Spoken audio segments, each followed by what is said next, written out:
Oke, halo semua. Jumpa lagi bersama saya Aldi Syahputra. Ya, pada kesempatan kali ini kita akan membuat simulasi komunikasi IoT dengan menggunakan protokol MQTT. Ya, jadi di sini kita menggunakan protokol MQTT untuk komunikasi IoT kita. Jadi untuk protokol MQTT ini sebenarnya sudah banyak sekali digunakan di dunia IoT ya, di mana MQTT ini memang dirancang agar perangkat kecil dengan daya terbatas tetap dapat berkomunikasi dengan lancar, ya, bahkan pada jaringan yang tidak stabil. Nah, MQTT itu bekerja dengan model publish dan subscribe, yang membuatnya berbeda dengan protokol HTTP. Ya, jadi di dalam MQTT terdapat tiga peran utama, yaitu publisher, subscriber, dan broker. Di mana untuk publisher itu sebagai pengirim pesan, sedangkan subscriber yaitu penerima pesan. Dan broker bertugas untuk mendistribusikan pesan ke perangkat yang berhak menerimanya.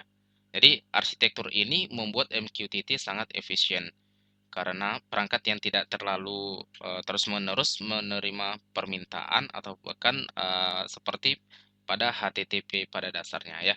Jadi selain itu untuk ukuran paket data MQTT ini itu lebih kecil, membuatnya sangat cocok digunakan untuk perangkat yang memiliki daya yang terbatas. Jadi contohnya seperti ini, teman-teman bisa lihat di sini saya sudah memiliki satu eh, rancangan ya di mana untuk rancangan ini saya menggunakan Walkwi ya. Jadi sebenarnya di Walkwi kita sudah bisa menggunakan simulasi protokol MQTT dengan menggunakan makro Python ya. Jadi di sini saya menggunakan MicroPython untuk bahasa pemrogramannya. Sebenarnya bisa juga menggunakan bahasa C atau bahasa C++ pada Arduino. Tetapi kalau misalnya kita gunakan Walkwi yang gratisan itu membuat proses runningnya lama, makanya kita di sini bisa menggunakan MicroPython supaya proses runningnya itu lebih cepat. Jadi di sini contoh, kita akan jalankan dulu untuk Walkwi kita ya. Jadi di sini kita memiliki sensor DHT22 dan juga memiliki ESP32 sebagai microcontrollernya. Nah, jadi langsung kita running. Oke, maka secara otomatis akan tampil seperti ini ya. Jadi di sini akan memunculkan informasi yang pertama kita harus terkoneksi dulu ke jaringan WiFi ya. Jika sudah terkoneksi maka akan melakukan pengiriman data ke server MQTT-nya. Ya, jadi di sini kalau misalnya tidak ada data yang dikirim artinya tidak ada perubahan pada DHT22 kita ya. Setelah itu mari kita lihat untuk MQTT-nya. Jadi pada website MQTT-nya di sini kita bisa lihat ya. Nah, di sini untuk koneksinya itu sudah terkoneksi di mana apabila kita belum menjalankan simulasi Walkwi ya, ini akan tampil nanti tidak terkoneksi. Nah, sekarang kan karena tadi sudah kita jalankan, jadi dia sudah terkoneksi dengan perangkat ESP32 kita. Oke. Nah, kemudian di sini kita coba lakukan untuk yang pertama adalah subscribe ya. Di sini kita bisa melakukan subscribe. Di mana untuk subscribe ini, nah untuk projectnya di sini, nah kita bisa menyesuaikan dengan project yang kita buat di Walkwi sebelumnya. Jadi di sini kita bisa isikan dengan kode, dengan ya dengan kode yang sudah kita buat di Walkwi ya, dengan nama headernya gitu ya. Jadi kalau contoh di sini saya menggunakan ESP32 ya kan. Kemudian sensornya menggunakan DHT22, berarti di sini saya bisa ganti menjadi ini ya, weather. Nah, jadi karena saya menggunakan Walkwi ya saya buat aja Walkwi untuk topiknya ya kan. Kemudian kita langsung subscribe. Nah, jika sudah seperti ini ya kita bisa tinggal eh, menerima ya, berarti si protokol MQTT-nya ini bisa menerima pesan-pesan yang masuk atau data-data sensor yang masuk dari si Walkwi-nya ya. Jadi contoh di sini untuk di Walkbee sendiri ya, saya akan ubah datanya ya. Jadi karena tadi belum kita ubah datanya, kita coba ubah ya di sini.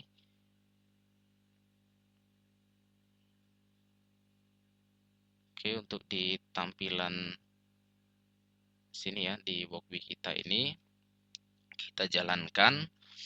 Oke, kemudian kita tunggu sebentar, dia akan mencari WiFi. Jika sudah terhubung dengan WiFi, dia akan mencari MQTT server.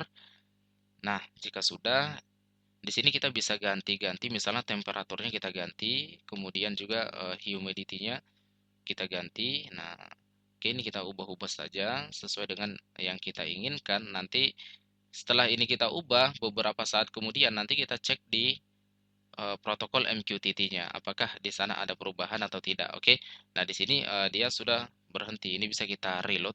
Nah, oke, kemudian sekarang kita coba buka di protokol MQTT-nya. Oke, nah di sini sudah banyak sekali data yang masuk ya. Sudah banyak data yang masuk. Jadi artinya di sini kita sudah berhasil untuk menambahkan ya. Nah, berarti pesannya tadi sudah masuk ke protokol MQTT-nya. Nah, jadi di sini ada humidity dan juga temperatur ya. Oke, nah sudah masuk humidity misalnya 50,5% ya kan. Oke, jadi kita bisa memonitoring secara langsung ya. Selain itu, kalau misalnya dia eh, terputus koneksinya, ya maka kita harus koneksikan kembali gitu. Jadi kalau misalnya sudah terkoneksi seperti ini ya dia akan berjalan sebagaimana mestinya. Kemudian apabila kita ingin mempublish gitu kan, nah di sini kan ada di MQTT itu ada subscriber dan publisher. Setelah itu ada broker. Broker inilah yang mengatur arus lalu lintasnya gitu ya. Oke. Nah, jadi sebenarnya cukup mudah teman-teman